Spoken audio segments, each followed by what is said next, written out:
کے درس میں بیان ہو رہا ہے، تو احادیث جو آپ نے سماعت کی اس کا آسان مفہوم یہ ہے، حضرت ام سلمہ فرماتی ہیں کہ حضور علیہ السلام ایک رات کو بیدار ہوئے تو آپ نے کہا سبحان اللہ کہ آج کی رات میں فتنے نازل ہوئے اور خزائن کھولے گئے، کہا گزرے والوں کو بیدار کرو، بہت ساری عورتیں جو ہے قیامت کے دن جو دنیا میں ملبوس ہیں آخرت میں نہیں ہوں گی۔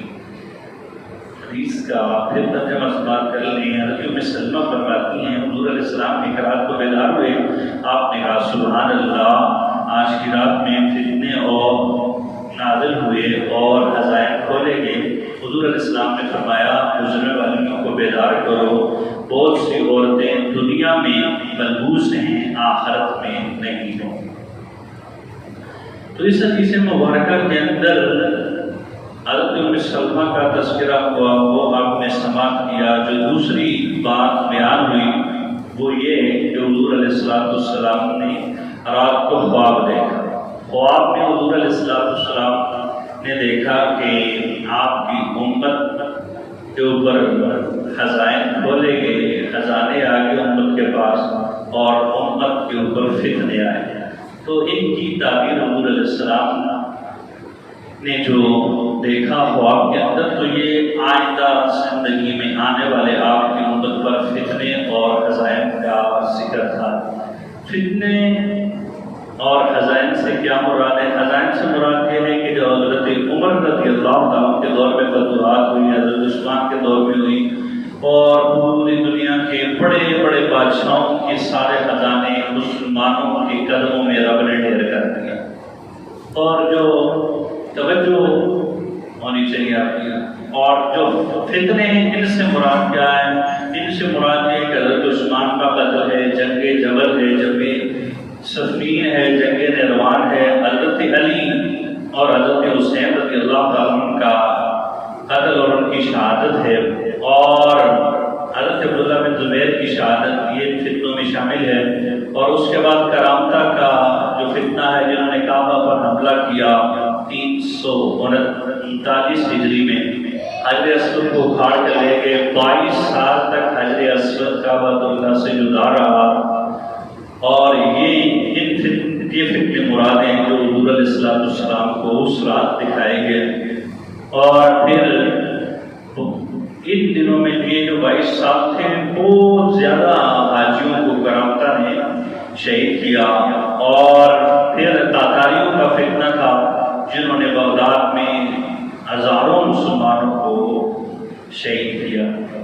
حدیث کی اندر یہ فتنوں کا اور جو خزائن کا ذکر تھا وہ آپ نے سماعت کیا۔ حدیث کے آگے حضور علیہ السلام نے فرمایا کہ گزرے والیوں کو بیدار کرو، تو اس سے مراد حضور علیہ السلام کی ازواج ہیں، تو ان کو بیدار کرو۔ مطلب یہ ہے کہ حضور علیہ السلام نے رات کے وقت ایک بات دیکھی جو آپ کے ساتھ مناسبت بھی ہے کہ رات کے وقت باتیں کرنا، آواز و نصیحت کرنا۔ تو رات کے دوران حضور نے خواب دیکھا، پھر اپنی ازواج کو بیدار کروایا گیا، پھر ان کو بتایا گیا جب بھی کوئی بندہ کوئی عجیب غریب خبر دیکھے تو اس کو اس حدیث میں پتہ لگتا ہے گھر والوں کے ساتھ شیئر کرنی چاہیے۔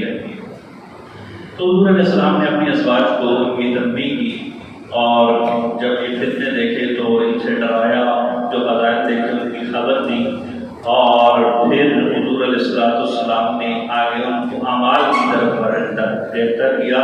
حدیث کے آخر میں حضور نے فرمایا کہ بہت ساری عورتیں جو دنیا میں ملبوس ہیں لباس میں آخرت میں نہیں ہوں گی۔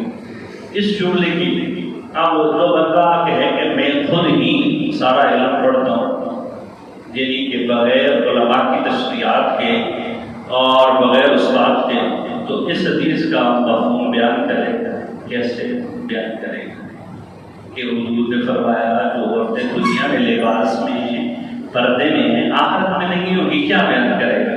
اپنے پاس سے تو کچھ نہیں بیان کر سکتا جب تک علماء کی تصریحات کو نہیں دیکھے گا۔ تو پتہ چلا علم کو سیکھنے کے لیے علماء کی خدمت میں حاضر ہونا یا علماء کی تحقیقات کو پڑھنا ضروری ہے۔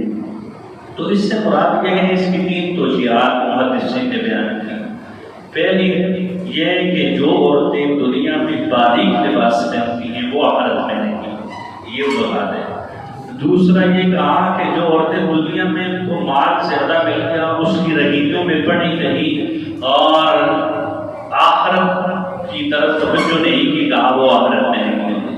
تیسری جو توجیہ کی جو میرے نزدیک زیادہ حسن ہے کہ جو دنیا میں لوگوں کے دکھلاوے کے لیے اعمال کرتی ہے، آخرت میں ان کے عمل کا ان کو کوئی فائدہ نہیں ہوگا، یہ مراد ہے اس طرح سے۔ جو دوسرا باب امام بخاری نے بادا باب السماع فی العلم کہ رات کے وقت علم کی باتیں کرنا، یہ اس کے ساتھ ملتی ہوئی بات ہے۔ تو پچھلے باب اور حدیث میں مطابق آپ نے سن لی کہ رات کے وقت حضور نے اپنے گھر والوں سے دین کی باتیں کی۔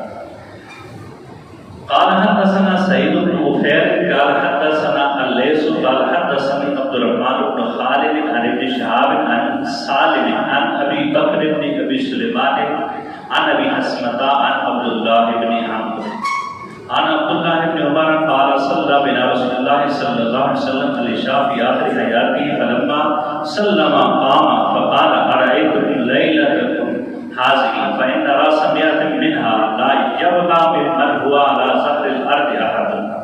حضرت عبداللہ بن عمر فرماتے ہیں نبی کریم صلی اللہ علیہ وسلم نے اپنی حیات کے آخر میں ہمیں عشاء کی نماز پڑھائی تو نبی علیہ السلام کے بعد کھڑے ہو گئے اور فرمایا کیا تمہیں پتا ہے یہ کون سی رات ہے؟ تو پھر کیونکہ حضور علیہ السلام نے فرمایا آج سے ٹھیک 100 سال بعد جو لوگ اس وقت روح زمین پر موجود ہیں ان میں سے کوئی باقی نہیں رہے گا۔ حضرت عبداللہ بن عمر فرماتے ہیں حضور علیہ السلام نے عشاء کی نماز آخری حیات میں پڑھائی، سلام پھیرنے کے بعد کھڑے ہوئے، پھر فرمایا تمہیں پتا ہے یہ کون سی رات ہے؟ کیونکہ اس سے ٹھیک 100 سال بعد جو روح زمین میں موجود ہیں ان میں سے کوئی باقی نہیں رہے گا۔ یہ حدیث کا جو ترجمہ آپ نے سماعت کیا، اس حدیث میں حضور علیہ السلام کا عشاء کے بعد بیان کرنے کا صحت ہے۔ تو پتہ چلا عشاء کے بعد دینی باتیں کرنے میں کوئی مسئلہ، کوئی حرج نہیں ہے، دین کو سیکھنے میں کوئی مسئلہ نہیں ہے۔ بخاری کے اندر 548 نمبر حدیث ہے۔ نبی کریم صلی اللہ علیہ وسلم کو حضرت ابو ہریرہ فرماتے ہیں 2 کام ناپسند ہیں، ان میں سے ایک حضور علیہ السلام کو عشاء کے بعد باتیں کرنا، یعنی کہ عشاء کے بعد بلا وجہ بندہ دنیاوی باتوں میں لگ جائے تو اس طرح کی باتوں سے حضور علیہ السلام نے گریز کرنے کے متعلق یہ فرمایا کہ موجود پر نقصان ہے، ورنہ دین کی باتیں وہ جائز ہے۔ یہ دونوں چیزوں میں آپس میں ایک تعارض تھا، اس لیے امام بخاری نے باقاعدہ باب باندھتے اس کے متعلق حدیث لائی ہے۔ عشاء کے بعد اگر کوئی بندہ دین کا کوئی بھی کام کرے وہ بالکل جائز ہے۔ دنیاوی کام، فضول باتیں کہ رات کو تاش کی محفل کر کے صبح فجر کے وقت سو جانا، یہ ساری چیزیں بلکہ عشاء کے بعد غیر ضروری جتنے بھی کام ہیں وہ ناجائز ہیں۔ ہاں کسی بندے کی ڈیوٹی رات کی ہے اور کسب معاش جو ہے رزق کمانا بسا اوقات مستحب اور بسا اوقات فرض ہے، جب ہے ہی فرض تو پھر عشاء کے بعد بھی ڈیوٹی دینے میں کوئی مسئلہ نہیں ہے، مسئلہ فضول باتوں کا ہے۔ بہرحال اس حدیث میں حضور علیہ السلام نے عشاء کے بعد خطاب کیا عنوان کے ساتھ، تو یہ بات مطابقت ہے۔ اور جو دوسری بات حضور علیہ السلام نے ارشاد فرمائی کہ جو آج بندہ موجود ہے وہ 1 صدی گزرنے کے بعد کوئی بھی باقی نہیں ہے، یعنی سارے لوگ مر جائیں گے جو اس وقت موجود ہیں 1 صدی کے اندر، یعنی یہ نئے پیدا ہونے والے نہیں جو اس وقت موجود ہے روح زمین پر۔ اس حدیث پر بعض محدثین نے کہا یہ اعتراض لوگ اگر وارد کر سکیں تو اس کا جواب ہمیشہ ہم جو اختلاف کی بات کرتے ہیں یہ ذہنوں کو کھولنے کے لیے ہوتی ہے۔ کل اگر کوئی بھی حدیث پر کوئی بھی سوال کرے تو اس کا جواب دے دیا جائے، نہ کہ یہ بات ہے کہ نہیں اختلاف بات کی تو اختلاف کو آپ نے اگر سائڈ میں رکھ کے بھی اپنی بات کو لیں پھر بھی بات ٹھیک ہے، لیکن کل کوئی اگر بندہ آپ کے سامنے حدیث پر اعتراض کرے، حضور نے فرمایا 100 سال کے بعد کوئی زندہ نہیں رہے گا، آپ کہتے ہیں حضرت علیہ السلام زندہ ہیں، آپ کہتے ہیں عیسیٰ علیہ السلام زندہ ہیں، آپ کہتے ہیں شیطان زندہ ہے، تو پھر تو حضور علیہ السلام کا فرمان سچا نہ ہوا، آپ اس سے کیا جواب دیتے ہیں؟ تو یہ اس لیے اختلاف سے جو اگر بالفرض کوئی بندہ اعتراض کرتے تو اس کا جواب آپ کے پاس ہونا چاہیے۔ تو حضرت علیہ السلام کے بارے میں جواب یہ دیا گیا، حضور علیہ السلام نے فرمایا روح زمین پر علی ظہر الارض، تو حضرت علیہ السلام جو ہے علماء نے کہا کہ وہ سمندر میں وہ اس حدیث سے خارج ہو گئے۔ آج عیسیٰ علیہ السلام کہا وہ آسمانوں پر وہ بھی خارج ہو گئے، کہا شیطان سے خطاب ہی نہیں اس حدیث میں۔ آپ اس حدیث میں حضور علیہ السلام نے اپنی امت کے کو خطاب کیا ہے۔ اگر یہ بات مانی جائے تو تینوں اعتراض ہی نہیں کرتے، کیونکہ حضرت علیہ السلام نبی ہیں، امت بھی نہیں، اور حضور کی امت دعوت اور اجابت دونوں داخل ہیں، کافر بھی اور مسلمان بھی، کہا وہ اس صدی کے اندر سارے ختم ہو جائیں گے جو اس وقت موجود ہیں، ان میں سے کوئی باقی نہیں رہے گا۔ اور حضور علیہ السلام کا یہ فرمان بالکل اپنی صداقت ظاہر کی۔ آخری جو صحابی اس دنیا سے گئے وہ 110 ہجری میں فوت ہوئے، ابو طفیل عمرو بن عاص۔ حضور علیہ السلام کا وصال 10 ہجری میں ہوا، اور آخری صحابی ابو طفیل عمرو بن عاص کا 110 ہجری میں۔ تو پتہ چلا کہ اللہ نے اپنے محبوب کو سارے علم غیب بھی عطا فرمایا، تبھی اتنی دور کی اتنی بڑی بڑی خبریں عطا فرماتے ہیں۔ تو اس حدیث مبارکہ پر یہ چند باتیں کی جو آپ نے سماعت کی۔ اس کے ساتھ ساتھ اس حدیث میں حضور علیہ السلام رات کو بیدار ہوئے تو سبحان اللہ کا، تو پتہ چلا کہ بندہ جب بھی بیدار ہو کوئی عجیب و غریب خبر دے گا تو اللہ کا ذکر کرنا چاہیے، یا رات کو جب بیدار ہو پھر بھی اس کو اولا اللہ کا ذکر کرنا چاہیے، سبحان اللہ وغیرہ کہنا چاہیے۔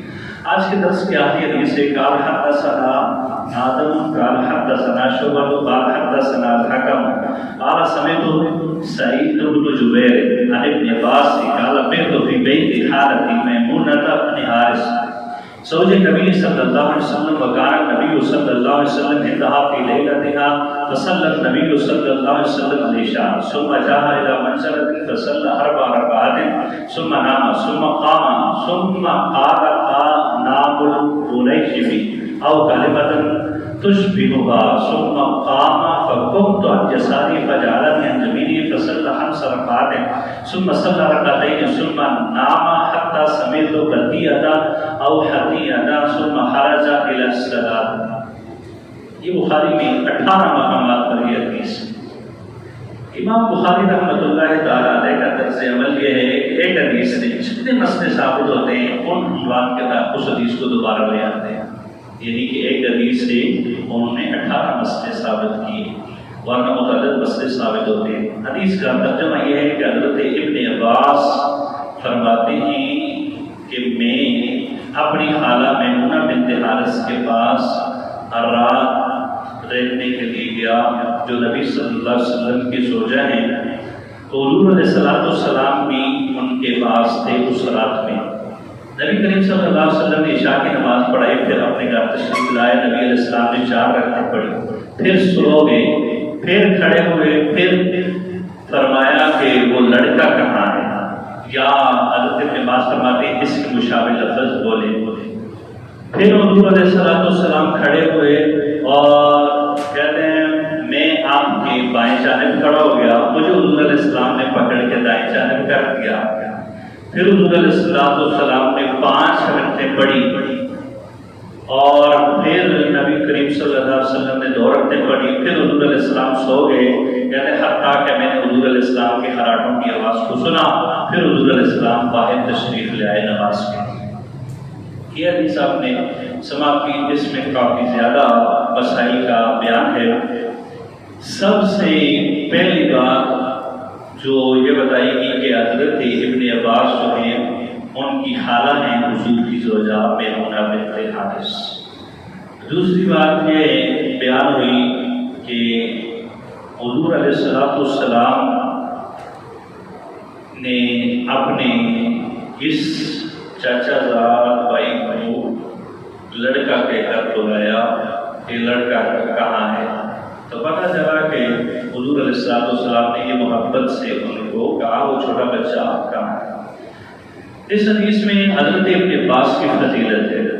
حضرت ابن عباس حضور علیہ السلام کے چچا کے بیٹے ہیں، عباس کے بیٹے ہیں عبداللہ ابن عباس، مفسر قرآن ہے۔ ان کی فضیلت یہ ہے کہ انہوں نے پوری رات جاگ کے نبی علیہ السلام کے معاملات کو دیکھا کہ نبی علیہ السلام پوری رات کیا کرتے ہیں۔ اب دوسرے علماء نے یہ قول کیا کہ حضرت عباس نے باقاعدہ ان کی ڈیوٹی لگائی کہ تم نے جا کر، یہ 6 سال کی عمر بعض مورخین کے نزدیک، تو کہا جا کر تم نے حضور علیہ السلام کے معاملات کو دیکھنا ہے، حضور رات میں کیا کیا عبادت کرتے ہیں۔ اس حدیث میں ذکر ہے کہ نبی صلی اللہ علیہ وسلم نماز پڑھنے کے لیے کھڑے ہوئے تو حضرت ابن عباس بھی آپ کے ساتھ نماز میں شامل ہوئے۔ اس سے پتہ چلا کہ نوافل کی جماعت جائز ہے، یعنی نفل کی جماعت کرا سکتے ہیں۔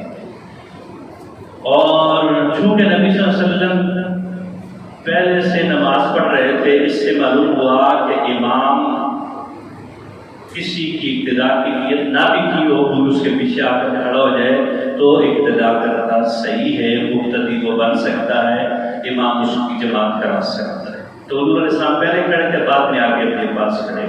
تیسرا مسئلہ یہ ہے کہ حضرت عباس بچے تھے اور حضور علیہ السلام بالغ، امام الانبیاء صلی اللہ علیہ وسلم، تو پتہ چلا کہ نابالغ کے ساتھ بھی بالغ جماعت کرا سکتا ہے۔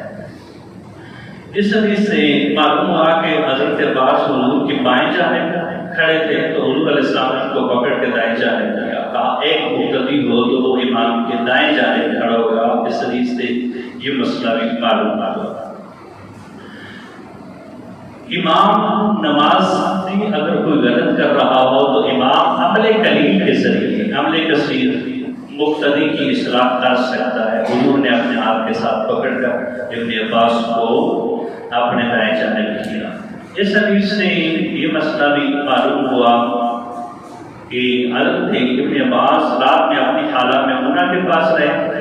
اس سے معلوم ہوا نابالغ بچہ اپنے محرم کے ساتھ رات گزار سکتا ہے، خواہ اس کی خالہ اس کے شوہر کے ساتھ ہی کیوں نہ ہو، یعنی کہ نابالغ بچہ جو ہے وہ اپنی محرم کے ساتھ، جس کے ساتھ اس کا نکاح جائز نہیں ہے، اس کے شوہر کی موجودگی میں اس کے رات گزار سکتا ہے۔ اس رات میں نبی کریم صلی اللہ علیہ وسلم حضرت میمونہ کے گھر تھے۔ اس سے معلوم ہوا حضور علیہ السلام اپنی ازواج کی باریاں متعین کی ہوئی تھی، حالانکہ یہ آپ پر واجب نہیں تھا، لیکن نبی علیہ السلام نے خود اپنے اوپر اس کو لازم کیا ہوا تھا۔ تو پتہ چلا کہ جس کی متعدد ازواج ہوں تو اس کو چاہیے کہ وہ اپنی ازواج کی باریاں رکھے، سب کو وقت برابر کر دے۔ حضور علیہ السلام نے اس حدیث میں حضرت ابن عباس کو نام الملجم کہا تو یہ حضور علیہ السلام نے محبت کا نام دیا۔ اس حدیث میں یہ ثبوت ہے کہ نابالغ بچے کی نماز صحیح نہیں، یہ مسئلہ توجہ کرے۔ ہمارے یہاں ہوتا یہ ہے کہ نمازی آتے ہی بچے آگے کھڑے ہوتے ہیں جماعت میں، اب ان کو کیا کرنا چاہیے؟ تو حضور علیہ السلام نے ایک نابالغ کی جماعت کرائی اور نابالغ کی نیت صحیح ہے نماز کی، اس لیے حضور علیہ السلام نے اس کو نماز پڑھائی۔ تو یہاں نابالغ بچے کھڑے ہوتے ہیں، آنے والا بعض اوقات جو ہے بچہ 7 سال سے اوپر 8-9 سال کا، نماز کا مسائل کا تو خیر نہ بھی پتہ ہو، لیکن نماز وہ جانتا ہو کہ نماز کیا چیز ہے، اس کو پڑھنے کو تو سبق آتا ہو نماز کا، ایسا بچہ کھڑا ہے تو اس کو بھی اٹھا کر پیچھے کر کے اس کی جگہ کو چینج کرنا یہ گناہ کبیرہ ہے، اس بہت بڑا گناہ ہے۔ ہاں بچہ ایسا ہے جو 7 سال سے کم ہے تو 7 سال سے کم بچے کی نیت معتبر نہیں ہے، تو 7 سال سے زیادہ بچے کی نیت معتبر ہے۔ اس میں نے 6 سال کا پہلے کہا، بعض مولویین نے یہ تصریح کی کہ 7 سال سے زیادہ عمر کی اپنے پاس، تو 7 سال کے بارے میں حضور نے فرمایا کہ 7 سال کی عمر میں اپنے بچوں کو نماز پڑھاؤ۔ اب اگر 7 سال کا بچہ ہے، نماز کا سبق اس کو آتا ہے، نماز پڑھنا جانتا ہے، مسائل کا علم بے شک، تو وہ ایک جگہ کھڑا ہے تو اس کو ہٹانا گناہ ہے۔ اگر اس سے کم بچہ ہے جس کو نماز کی سوجھ بوجھ ہی نہیں، جیسے یہ بچہ ہے اب اس نے نکر پہنی ہوئی ہے، اگر یہ کھڑا ہے ایسا بچہ جو 7 سال سے کم ہے جس کو آپ سمجھتے ہیں کہ کچھ بھی نہیں، تو وہ جگہ سمجھ کے خالی ہے، اس کے ساتھ نہ کھڑے، اس کو ہٹا کے اس کی جگہ پہ کھڑا ہونا صحیح ہے۔ بہرحال اس مسئلے کی اتنی وضاحت یہاں پر کافی ہو چکے ہیں، وقت میں پھر طوال ہو جاتی ہے۔ اگلا مسئلہ اس حدیث میں مذکور ہے کہ آپ نے کل 11 رکعتیں پڑھی رات میں، پہلے 4 پھر 5 پھر 2، تو ان میں جو ہے 6 رکعتیں تہجد کی تھی، 3 وتر تھے اور 2 سنت فجر کی، تو ٹوٹل 11 رکعتیں۔ تو حضور علیہ السلام سے تہجد کی مختلف رکعات ثابت ہیں، 4 سے لے کر 12۔ تو یہ حضور علیہ السلام نے اپنی امت کی آسانی کے لیے کیا، تو 4 سے لے کر 12 تک کے 4 بھی پڑھ سکتے ہیں، 6 بھی، 8 بھی، 10 بھی، 12 بھی، تہجد کی رکعتیں آپ پڑھ سکتے ہیں۔ اس حدیث سے یہ مسئلہ ہوا۔ اس حدیث سے یہ اس بات کا بھی ثبوت ہے کہ مرد اپنی بیوی کے ساتھ محرم کی موجودگی میں بغیر جماع کے لیٹ سکتا ہے، یعنی ایک بچہ موجود تھا، ابن عباس حضور علیہ السلام بھی گھر میں موجود تھے، تو پتہ چلا کہ اگر بچہ ہے نابالغ اور بندہ اپنی بیوی کے ساتھ جماع نہ کرے، ویسے لیٹنا چاہے تو لیٹ سکتا ہے، اس میں کوئی حرج نہیں ہے۔ تو بعض بیان سے یہ بھی معلوم ہوتا ہے کہ میمونہ بنت حارث ام المؤمنین رضی اللہ تعالیٰ عنہا حائضہ تھی، تو حضرت ابن عباس اس رات آپ کے معمولات کا مشاہدہ کرنے کے لیے اس لیے تشریف لائے، تو پتہ چلا کہ اگر ایسی صورتحال ہو تو بچہ کے ساتھ ہونے میں کوئی مسئلہ نہیں ہے، اگر اس کے علاوہ ہو تو پھر جو ہے اس لیے حضرت ابن عباس جاگتے بھی رہے پوری رات، ورنہ وہ حضرت ابن عباس سو جاتے ہیں۔ کیوں نہیں سوئے؟ تو اس پر یہ سوال ہے، تو اس کا جواب یہ ہے کہ ان کی خالہ جو ہے وہ دنوں میں تھی۔ اس حدیث سے معلوم ہوا کہ نبی کریم صلی اللہ علیہ وسلم لیٹ کر سو جائیں، جیسے حدیث میں حضرت ابن عباس فرماتے ہیں میں نے حضور کے ہراٹوں کی آواز سنی، اس کے بعد حضور علیہ السلام باہر تشریف لے آئے نماز کے لیے، یعنی وضو وغیرہ کا ذکر نہیں ہے، تو پتہ چلا کہ جو اللہ کے انبیاء ہیں، اللہ کے نبی ہیں، ان کا لیٹ کر سونے سے وضو نہیں ٹوٹتا، کیونکہ دوسرے حدیث میں حضور علیہ السلام نے فرمایا میرا دل جاگتا ہے، آنکھیں سو جاتی ہیں۔ لیلۃ التاریس جس رات حضور علیہ السلام سوئے تھے، صبح سورج طلوع ہو گیا، تو اس کا کیا اس حدیث سے جواب ہے کہ حضور علیہ السلام نے فرمایا کہ انبیاء جو ہیں ان کا دل بیدار رہتا ہے، پھر کیوں صبح جو ہے آپ سورج طلوع ہو گیا اور حضور علیہ السلام بیدار نہیں ہوئے؟ تو اس کا جواب یہ ہے کہ آپ سورج کو آنکھوں نے دیکھنا ہے، دل نے نہیں۔ تو حضور علیہ السلام نے فرمایا کہ دل نہیں سوتا، آنکھیں سو جاتی ہیں، تو پتہ چلا یہ اس کی کوئی منافی بات نہیں ہے۔ اللہ کے جتنے بھی انبیاء ہیں وہ سو بھی جائیں، ان کا وضو باقی رہتا ہے اور ان کا دل نہیں سوتا۔ اور عام بندے سے نبی علیہ السلام کا یا نبیوں کی امتیاز بھی اس حدیث میں بیان ہوئی کہ عام بندہ جب سوتا ہے اس کا وضو ٹوٹ جاتا ہے، عام بندہ اور نبی آپس میں مثل نہیں ہو سکتے، نبیوں کی بڑی شان ہے۔ اللہ کی بارگاہ میں دعا ہے جو مسائل سیکھے ہیں ان پر عمل کرنے کی توفیق عطا فرمائے۔